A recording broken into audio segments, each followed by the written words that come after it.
ஸ்ரீ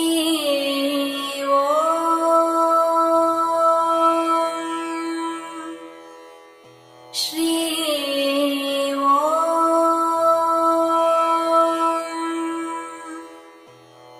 ஸ்ரீ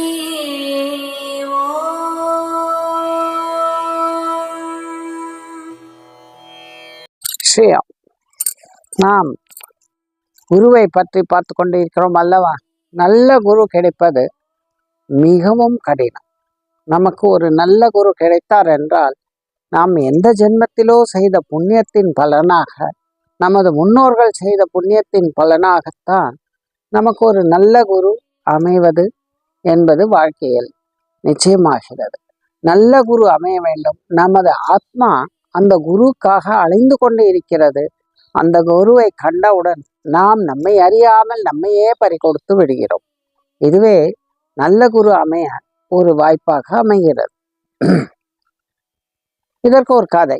ஒரு முறை ஒரு படகோட்டி இருந்தான். படகில் இக்கரையிலிருந்து அக்கறைக்கு மனிதர்களை எடுத்து செல்வான். மனிதர்களை அக்கறையில் விட்டு விடுவான். ஒரு நாள் ஒரு சந்நியாசி காவி உடை அணிந்தவர் அந்த படகில் ஏறினார். இந்த படகோட்டியின் தினமும் படகோட்டி யார் ஏறினாலும் எங்கே செல்கிறீர்கள், நீங்கள் எங்கிருந்து வருகிறீர்கள், நீங்கள் யார் என்றெல்லாம் விசாரிப்பார்.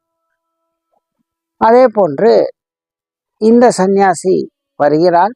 இவர் படகில் ஏறுகிறார்.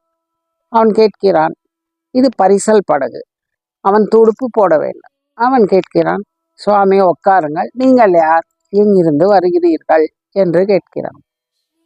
ஐயா, நான் யார் என்பதை நானே தெரிந்து கொள்ளவில்லை, ஏதோ போய் கொண்டிருக்கிறேன் என்றார்.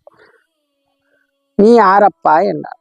அப்போது அவன், சுவாமி, நான் இந்த படகோட்டி, இதில் இந்த பரிசலை ஓட்டுகிறேன், இங்கிருந்து அந்த பக்கம் எடுத்து செல்வேன், அதுதான் என் வேலை. வரும் மனிதர்களை இங்கிருந்து அங்கே எடுத்து செல்வேன், அவர்களை அங்கே விட்டு விடுவேன். ஆனால் நான் இதற்காக வேண்டிய வெள்ளி காசுகள் வாங்கி கொள்வேன். இங்கிருந்து அங்கே செல்ல எத்தனையோ அத்தனையோ. ஏனப்பா, நீ அதிகம் வாங்க மாட்டாயா? இல்லை, அவர்களாக கொடுத்தாலும் நான் வாங்க மாட்டேன். என் தந்தை சொல்லியிருக்கிறார், உனக்கு என்ன தேவையோ அவ்வளவே இருக்கட்டும், நீ அதிகம் ஆசைப்பட்டால் எதையும் நீ அடைய மாட்டாய் என்று சொல்லியிருக்கிறாய். அவர்கள் அதிகமாக கொடுத்தாலும் அது வேறு விதத்தில் செலவழிந்துவிடும். நாளை இன்னொருவர் அதிகமாக கொடுக்க மாட்டாரா என்ற எண்ணம் தோன்றும். அதனால் அதிகம் வாங்காதே என்று சொல்லி இருக்கிறார். நான் அதிகம் வாங்குவதில்லை சுவாமி என்கிறான். ஆகா, நீ ஒரு உத்தமனாக இருக்கிறாயப்பா, நான் இப்போது என்னை பற்றி சொல்கிறேன் என்கிறார். அவன், சொல்லுங்கள் சுவாமி, நான் கேட்கிறேன் என்றார். அப்பா, இது பரிசல். இந்த பரிசல் ஓட்டையின்றி நன்றாக இருந்தால் நாம் இவ்விடமிருந்து அக்கறைக்கு செல்ல முடியும் அல்லவா? ஆமாம் சுவாமி, இந்த பரிசலை போன்றவன் தான் நான். என் மனம் தூய்மையாகவும் நான் தூய்மையாகவும் இருந்தால்தான் என்னுள் உட்காரும், அதாவது இந்த பரிசலில் உட்காரும் மனிதர்கள், என்னை நாடி வரும் மனிதர்களை நான் பத்திரமாக அக்கறை சேர்க்க முடியும் அப்பா. நான் ஓட்டை இல்லாமல் தூய்மையாகவும் நான் என்னை பற்றி கவலைப்படாமலும் மற்றவர்களுக்காக வாழ வேண்டும் அப்பா என்றார். அடுத்தபடியாக, நீ துடுப்பு போடுகிறாய். துடுப்பு என்பது ஜபம் அப்பா. மனிதன் ஜபம் செய்தால் அவன் வழிக்கு அவன் செல்கிறான், முக்தி அடைகிறான் அப்பா. நீ மனிதர், உன் ஆன்மா ஜபம் செய்ய வேண்டும். நீ குரு என்ற படகில் ஏற வேண்டும். உன் ஆன்மா ஜபம் செய்து கொண்டு வந்தால் நீ முக்தியை அடைவாய். இதிலிருந்து நாம் என்ன கற்றுக்கொள்கிறோம்? குரு ஒரு படகாக இருக்கிறார்.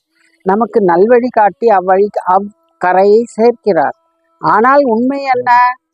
நாம் தான் ஜபம் செய்ய வேண்டும், நாம் தான் தியானம் செய்ய வேண்டும், நாம் தான் முன்னே செல்ல வேண்டும். இது நம்மிடத்தில் தானே உள்ளது. துடுப்பை சரியாக போட்டால் சரியாக இடத்தில் நாம் கொண்டு சேருவோம், தவறாக போட்டால் தவறாக போய்விடுவோம். குரு நம்மை எடுத்து செல்கிறார், நாம் அவ்வழியே சரியாக செல்ல வேண்டும். ஸ்ரீயம். Om